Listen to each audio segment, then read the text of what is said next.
बिस्मिल्लाहिर्रहमानिर्रहीम, अस्सलाम वालेकुम। ये वीडियो स्पेशली एफएससी के स्टूडेंट्स के लिए है जो कि अभी सेकंड ईयर में हैं और जो आके अभी सेकंड ईयर एग्ज़ाम देंगे और फिर एमडीकैट देंगे।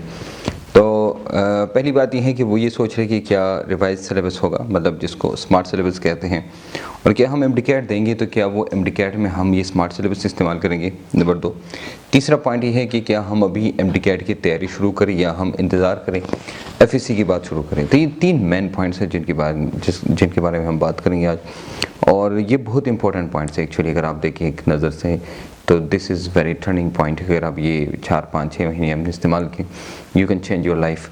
If you didn't use it means कि कोई और बंदा जिसने आपसे ज़्यादा काम किया या उसने ये ज़्यादा इस्तेमाल किया, तो they can just go for it and they can get success more than you. क्योंकि सक्सेस डिपेंड करता है भाई आपकी मेहनत पे। जैसे अल्लाह कहते हैं लैसा लिल इंसान इल्ला मा सा, जितनी मेहनत करोगे उतना दूंगा। तो मेहनत कभी ज़ाया नहीं होती, याद रखना। आप मेहनत करते हैं तो कहीं ना कहीं उसका सिला आपको मिल जाता है। अच्छा, पहली बात हम आते हैं कि किस सिलेबस को फॉलो करें एफएससी के लिए। तो आप अपने स्मार्ट सिलेबस को फॉलो करें, the syllabus which you have given, which is given to you and which is a smart syllabus, जो एक स्मार्ट सिलेबस है, and you have to follow that syllabus, right. पहली बात, एमडीकैट के लिए कौन सा सिलेबस होगा? क्या स्मार्ट सिलेबस होगा? नहीं, एमडीकैट के लिए जो सिलेबस है वो पीएमसी का सिलेबस होगा, जो कि पीएमसी ने जारी किया है, वही सिलेबस एग्जैक्टली होगा। और उसके बाद ये पॉइंट आता है कि क्या हम नेशनल एमडीकैट की तैयारी अब भी करें या हम बाद में करें। देखो, 2 पॉइंट्स हैं। चूँकि कोरोना बहुत ज़्यादा हो गया, उन अकेडमीज़ को और इंस्टीट्यूट सबको बंद किया, तो जब ये सारी चीज़ें बंद होगी, इसका मतलब ये है कि अब सारा सिस्टम ऑनलाइन हो रहा है। जैसे हम भी लाइव क्लासेस ले रहे हैं, ऑनलाइन क्लासेस ले रहे हैं, हमारा ईशा किट भी चल रहा है ऑनलाइन ना, सारा सब कुछ हमारा सिस्टम ऑनलाइन है। तो जब अगर ऑनलाइन चल रहा है, इसका मतलब ये है कि एवरीथिंग गोना बी ऑनलाइन। तो एग्ज़ाम के बारे में ये है कि अगर ऑनलाइन नहीं है तो वो आपका इम्तिहान छोटे से छोटा करेगा, शॉर्ट से शॉर्ट। तो अगर वो शॉर्ट करेंगे तो इसका मतलब ये है कि वो एमसीक्यूज़ की तरफ आएंगे या शॉर्ट क्वेश्चंस की तरफ आएंगे। Like what they gonna do, they gonna just bring it to short, तो इट मीन टुवर्ड्स एमसीक्यूज़ और शॉर्ट क्वेश्चंस, ठीक है। और ड्यूरेशन जो है वो कम करेंगे, जो आपकी एग्ज़ाम ड्यूरेशन है। इसका मतलब ये है कि it will come towards like MDCAT type या ETEA type. Before it was ETEA, so it will be like that type. तो एग्ज़ाम तकरीबन उस टाइप का, मतलब ऐसे लग रहा है कि होगा। ये 100% कन्फर्म नहीं है, लेकिन ये है। तो इसका मतलब ये है कि आपको एक कंसेप्चुअल स्टडी करनी है आप इस वक्त, रादर दैन दो स्टोरीज़ जो आप पहले लिखते थे। अल्लाह के जो लोग इधर हैं तो डेफिनेटली वो अपनी प्रेजेंटेशन पे, अपनी राइटिंग पे काम करें, लेकिन द मेन पॉइंट इज़ कि आप कंसेप्चुअल स्टडी करें, like what ever the real concept is you should learn. इसके 2 फ़ायदे हैं। फ़ायदा नंबर 1, आप एफएससी में क्वालिटी, जब आप जुमले लिखते हैं तो वो आपसे कभी मार्क्स काट नहीं सकते, याद रखना, दिस इज़ वेरी इंपॉर्टेंट। तो क्वालिटी आपने केमिस्ट्री लिखनी है, क्वालिटी बायोलॉजी लिखनी है, क्वालिटी फिज़िक्स लिखनी है। आपको ये भी पता होगा जब टॉपर होते हैं या मार्क्स सेम होते हैं या आगे भी थोड़े से होते हैं, पीछे थोड़े से, तो वो दोबारा रीचेकिंग होती है, और रीचेकिंग में फिर देखते हैं भाई किसके मार्क्स कहाँ पर काटे। तो अगर आप कंसेप्ट आपका क्लियर है और आप क्वालिटी चीज़ें लिखते हैं, they can not deduct any single mark from you और हाफ मार्क फ्रॉम यू। तो इसका ये फ़ायदा है नंबर 1। दूसरा बड़ा फ़ायदा कि आप एमडीकैट के लिए, यानी नेशनल एमडीकैट के लिए, वैसे भी आप कंसेप्चुअल स्टडी ही आपको करनी पड़ती है, तो स्टडी आपकी इधर से हो जाती है। अब इस वक्त आपने जो सबसे ज़्यादा फोकस करना है वो बायोलॉजी है। You should learn the whole biology conceptually या word to word, line to line, जो आपकी बुक में है, यू शुड नो। सेकंड जो है वो आपकी केमिस्ट्री है।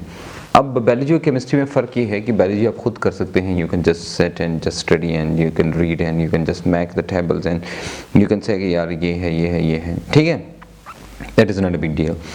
और उसके बाद है कि जो केमिस्ट्री है, you need a lot of hard work in chemistry because there are lot of formulas and equations and tricks and short things, like you should make it like shortly. तो अब वो वहाँ पर थोड़ा सा मुश्किल है, तो आपको ज़्यादा फोकस उधर करना है। तीसरे नंबर पे फिर फिज़िक्स है। तो एफएससी के लिए आप फिज़िक्स को सही तैयार करें, लेकिन एमडीकैट के लिए आपने सिर्फ और सिर्फ वो टॉपिक्स तैयार करने हैं जो कि पीएमसी सिलेबस के मुताबिक है। You don't need to go anywhere like here and there, यार आपने उनको स्ट्रिक्टली फॉलो करना है, ठीक है। चौथी बात, क्या फेडरल बुक्स को हम फॉलो करें? तो फेडरल बुक्स को देखो मैं अक्सर कहता हूँ कि अब बायोलॉजी में फेडरल को अगर फॉलो करते हैं तो ठीक है, अगर आप नेशनल एमटीकेट की तैयारी करते हैं so that is very much important, you should follow. लेकिन फिजिक्स के लिए और केमिस्ट्री के लिए वो आपकी टीचर पर लाइक डिपेंड करता है। लाइक आप फॉर एग्जाम्पल एक टॉपिक है तो that topic should be taught by the teacher, like the real teacher, the teacher like who is the chemistry teacher, उनको पता होना चाहिए कि भाई कौन सी चीज़ है। और उसका तरीका क्या है, कैसे आपको पता चलेगा कि आपका जो टीचर है वो आपको जो पढ़ा रहा है क्या वो एमटीकेट के मुताबिक है या नहीं है। तो आप ऐसा करें कि जो नम्स एंड नेशनल एमटीकेट के पास पेपर्स हैं, उन पास पेपर्स की एमसीक्यूज़ आप जाने से पहले देखें और आप देखिए कि हाँ जी वो टीचर पढ़ा रहा है तो क्या ये सारे पॉइंट्स इसमें क्लियर हो गई। अगर वो पॉइंट्स सारे क्लियर होते हैं तो ठीक है, that is okay. If not then you need to study like those points from anywhere else. आखिरी पॉइंट आता है, बच्चे कहते हैं क्या हम इंडियन बुक्स को फॉलो करें या ओ लेवल की फ़ॉलो करें या ए लेवल की फ़ॉलो करें। तो strictly no, not at all. आप अगर अपना एमटीकेट उठाई, नम्स के पेपर्स उठाएं और आप अपनी बुक को थोड़े से रिव्यू करें तो आपको अंदाज़ा हो जाएगा कि आपकी जो पेपर्स हैं वो 100% आपकी बुक से हो सकते हैं। Therefore you don't need to go anywhere here and there. और टॉप करने के लिए क्या करें, तो टॉप करने के लिए आपका कंसेप्ट आपकी बुक से 100% क्लियर होना चाहिए और आपका टीचर जो आपको पढ़ा रहा है, जो वो आपको पढ़ा रहा है वही आपको 100% आना चाहिए। That is what the most important is. You should trust your teacher, जो भी टीचर है, कोई भी टीचर है। मैं अक्सर कहता हूँ भाई साथ में 2 टीचर भी नहीं रखना, 2 बुक्स भी नहीं रखना, 2 नोट्स भी नहीं रखना। एक टीचर, एक बुक, एक नोट, एक सब कुछ होना चाहिए। Because rather than you should become confused, एक टीचर आपको कहता है भाई ये सही है, दूसरा कहता है ये सही है और आप कंफ्यूज हैं। तो rather than आप बुक को फॉलो करें और अपनी लेक्चर्स को 100% फॉलो करें, then you should decide कि which one is। Students are the best judge। I know कि स्टूडेंट बहुत अच्छे जज हैं and they can judge। आपको 1000 बार कोई कहे अच्छा है, वो बुरा है, ऐसा है, वैसा है, no, you can do it and you should do it। ये it should be turning points for you people like this time, जो अभी आपका टाइम है, and utilize it। Yes, you should prepare for your FSC from smart syllabus। Yes, you should prepare for your national MTCAT from PMC syllabus। Yes, if you can do preparation, must do the preparation of your national MTCAT। And if you can study the federal biology book, yes, you should study। You don't need for anything else। For chemistry, no, you don't need, and my lectures are enough for those things। मिलेंगे इंशाल्लाह एक नई video के साथ। मुझे अपनी दुआ में याद रखिएगा और अपना ख्याल रखिएगा और इस चैनल का भी। अल्लाह हाफ़िज़।